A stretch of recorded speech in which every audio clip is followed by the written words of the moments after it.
Several of the prosthetic hands and arms that I've built for the e-NABLE Community Foundation have been enhanced with multicolored decals or logos. These images were printed on the same low-cost, single-nozzle 3D printer used to produce all of the other components of the hands and arms.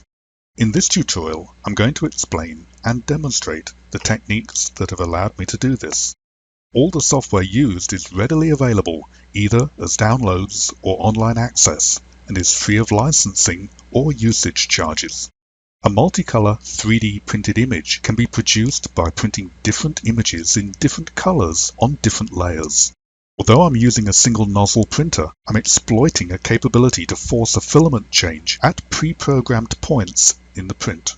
This allows different color filament to be used for different layers. Pictures provided as bitmap images can't be used directly by 3D printers. The technique I'm about to describe shows how a bitmap image is first converted to a vector graphic format in the form of an SVG file.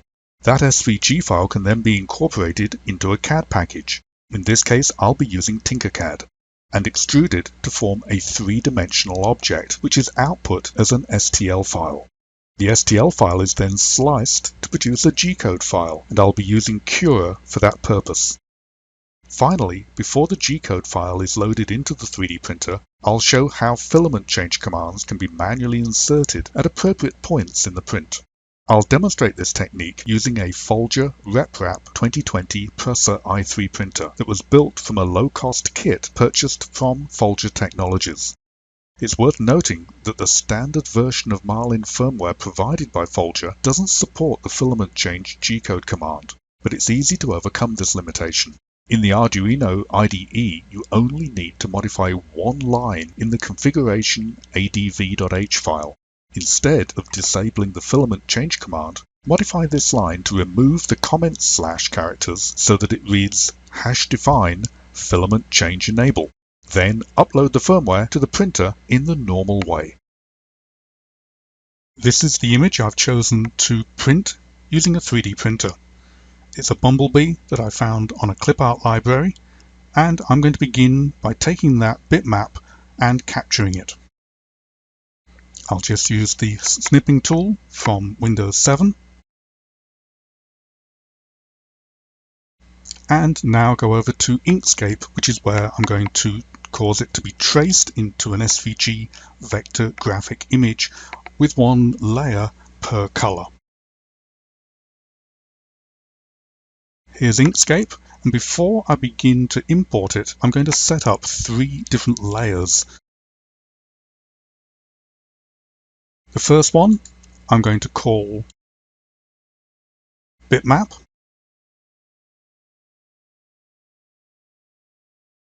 The next one is going to be for the black layer.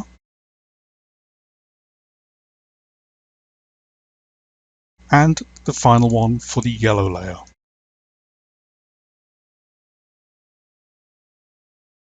I'm going to only show the black layer and select it and then paste in the image.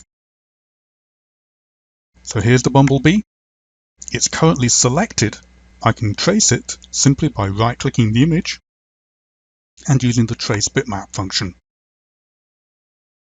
Now here you'll notice that with the default settings for the trace bitmap function, the lower sections of these yellow bands on the bee's body, which are shaded slightly darker, have been confused with the black body.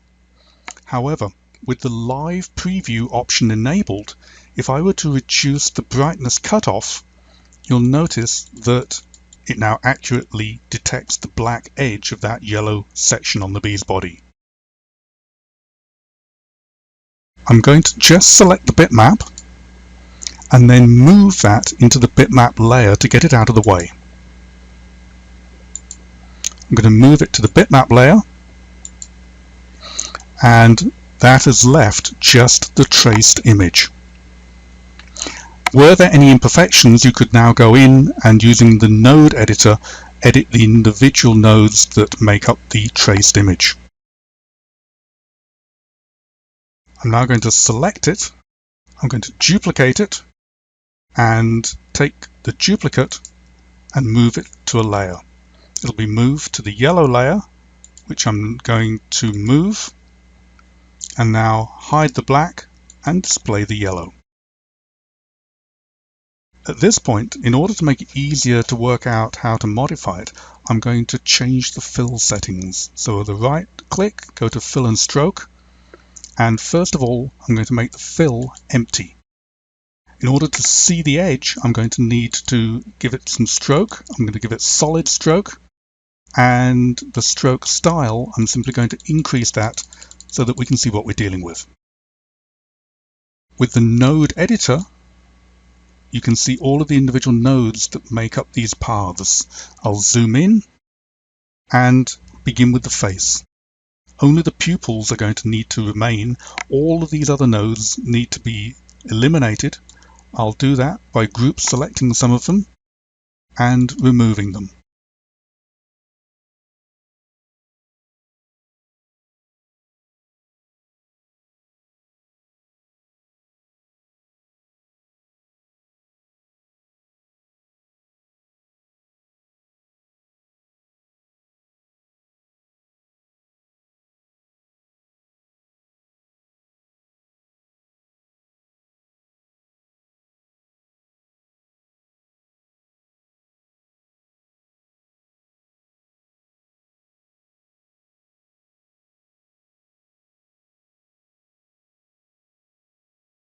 All of those nodes have now been removed, leaving only the pupils within the eyeballs. Then I can take those yellow sections of the bee's body, instead of being cutouts, which they are on the black layer, I'm going to eliminate them.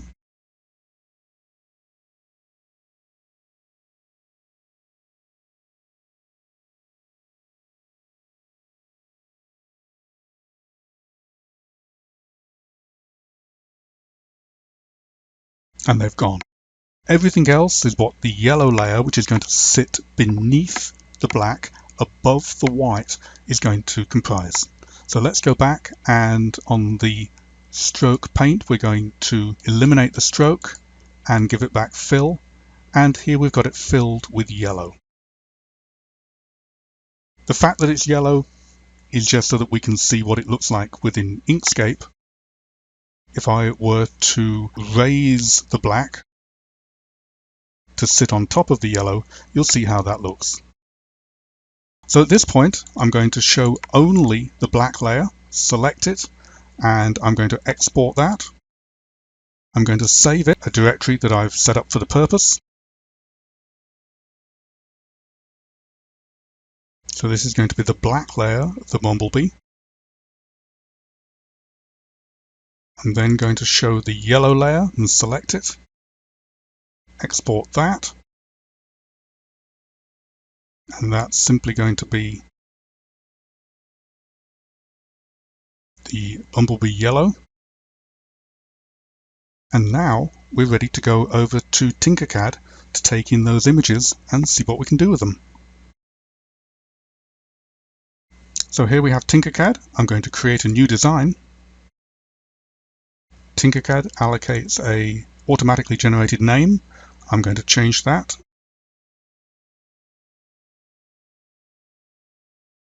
Simply going to call it Bumblebee.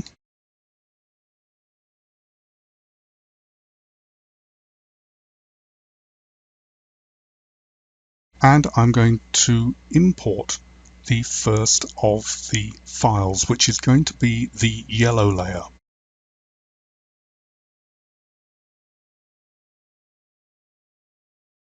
And I want this to have 3 layers of white below the yellow. Each of my layers is going to be 0.2 of a millimeter thick, and so that's going to be a 0.6 of a millimeter thick disk that this is going to be layered onto. Therefore, the whole unit is going to be raised by 0.6, and I want this to be 2 printing layers thick. So the height of it is going to be 0.4 of a millimeter. I'm going to bring it in with a 10% scale to begin with, and then adjust it later.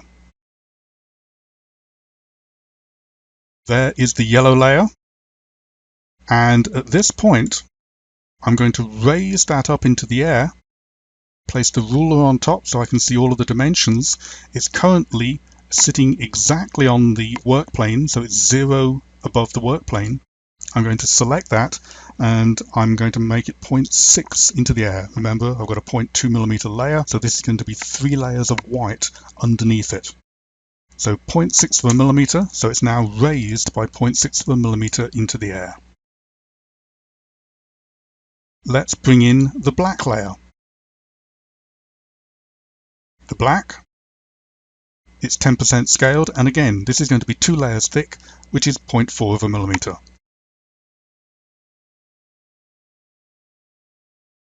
That now needs raising to sit on top of the yellow layer. So it's currently sitting on the work plane, which is 0, and I'm going to raise it on top of the white, which is 0.6, and then on top of the yellow, which is another 0.4 on top of that. 0.6 plus 0.4 is 1. So the black is now sitting on top of the yellow. We now need to place a background behind it. I'm going to use a disk for this purpose. The disk is just a very thin cylinder. So let me bring a cylinder over here and let's change the dimensions. I'm going to hold the Shift key down so that the X and Y move in the same manner. I'll change this up. And in fact, let's make this just big enough here to roughly cover it. And as far as the height is concerned, I'm going to make that 0.6. I'm going to move it over, and it's just a little bit too small. So let's make that just a little bit bigger. Again, I'm going to scale it up with my Shift key down so that the X and Y scale together. And I think it could go a little bit bigger than that. There we go. I think the B is now sitting very comfortably inside that circle. Okay, at this point, I would like the dimension to be 75 by 75 millimeters. So I'm going to first of all change the thickness, which has now grown because we did that scaling. I'm going to take it back to 0.6 of a millimeter. And so the other layers are sitting on top of that disk. I'm going to select everything with a Control A and modify this to be 75 by 75. But I'm not going to change the Z dimension. So I'm going to edit these manually, 75 and 75. That changes the entire image, all of the layers, including the disk. So it's now a circle 75 millimeters in diameter. So that you can see what it's going to look like, let's select the background, and I'm going to make that white. I'm going to select the yellow, and I'll color that yellow, and select the black section and color that black. And so that is what our B is going to look like.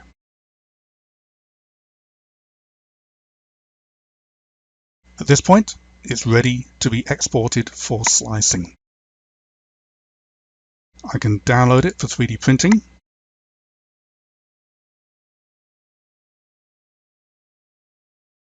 And I've got a plugin installed which visualizes that. That's not essential. I'm simply going to then save that to a file as an STL file.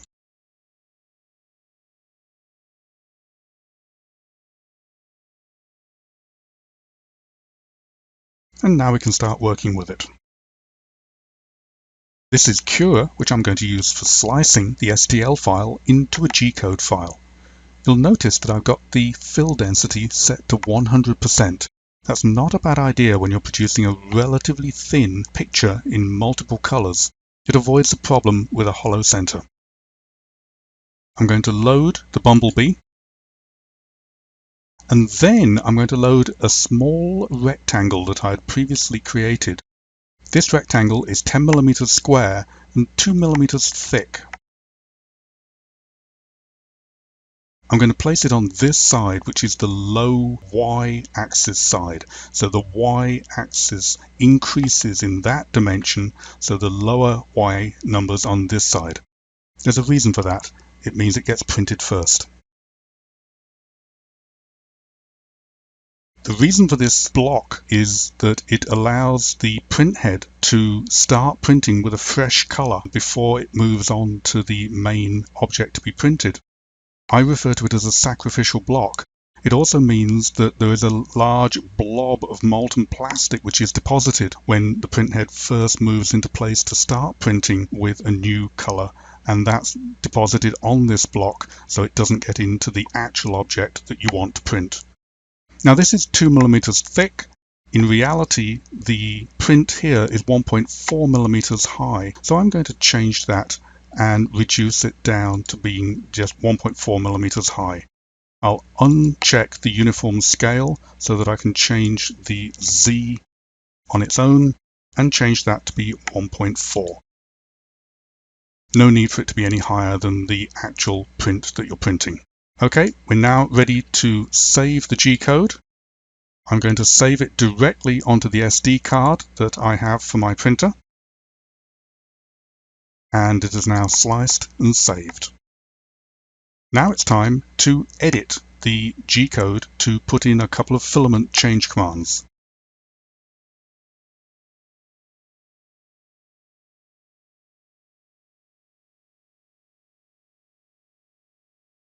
This is the Gcode, all of the commands that the printer actually understands, and you'll see that every printing layer begins with layer : followed by a printing number, the first layer being layer 0.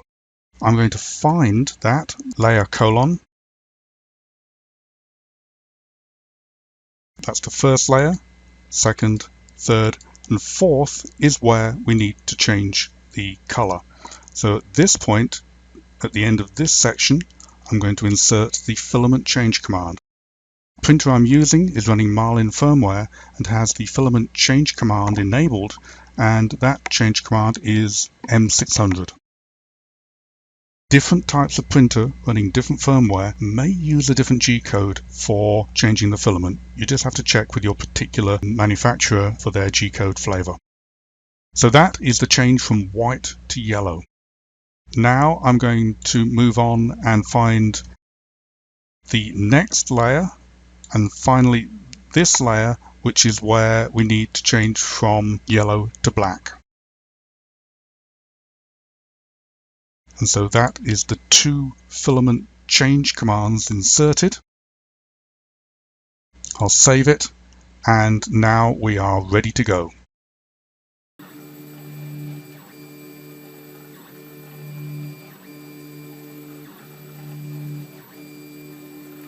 This printer's been running for about 19 minutes. It's just finishing off the 3rd layer, which is the last layer of white. When it gets to the end, it's going to move the printhead over the square sacrificial block. The printhead will rise because it's hit the filament change command, and it will move over to the corner of the print bed. It will then reverse the filament out, and I'm going to pull it out so that it comes out immediately. That molten bit of filament on the end, if you don't take that out quickly, that will tend to jam inside the printhead, and then you're going to need a big pair of pliers to pull it out. Okay, that's the white filament off, and that sound is just a warning that the filament needs changing. I'm going to put that to one side. I'm going to take the yellow filament, that's the next colour, and feed that in. But I'm also going to be very careful not to dislodge the printhead, knock it left or right on the x-axis. I'm going to flush through yellow until I can see the yellow coming out the printhead nozzle. There we are, we've got solid yellow now, and the printhead has not moved, and I'm going to hit the button to continue. You'll notice that the printhead is now moving down on top of that sacrificial block, and it's going to fill one layer of the block to get the nozzle working properly, get it all nice and clean, before it moves over to put the yellow on top of the white. Any smudging at the beginning of the print will be on that sacrificial block, rather than on the print itself.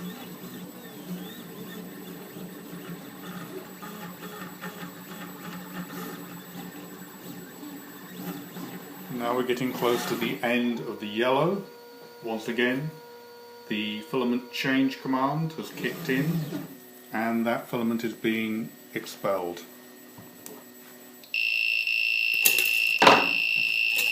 I'm going to change the yellow for the black.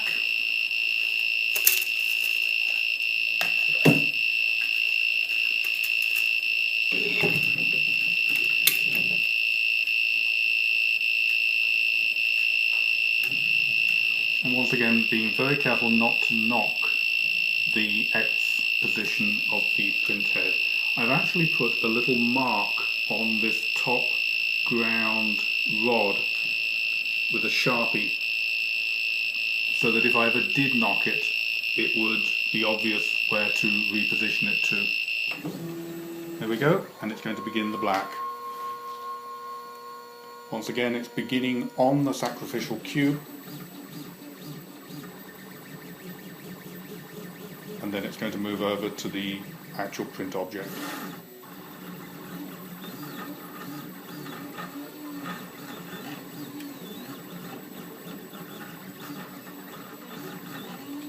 The black that I'm using isn't particularly opaque, so you'll see some of that yellow peeking through on the cube.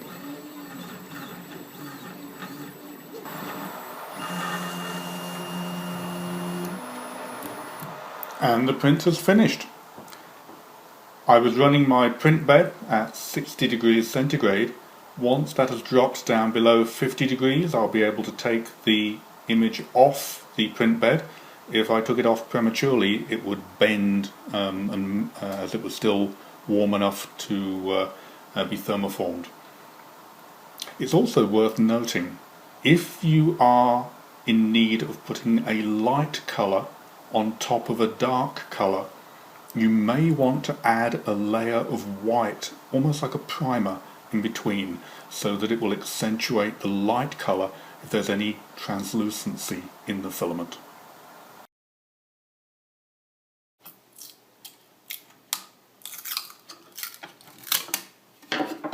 And here it is, 1B, with a little bit of extra black on there, just taken off with my thumb, and there it is, all ready for use.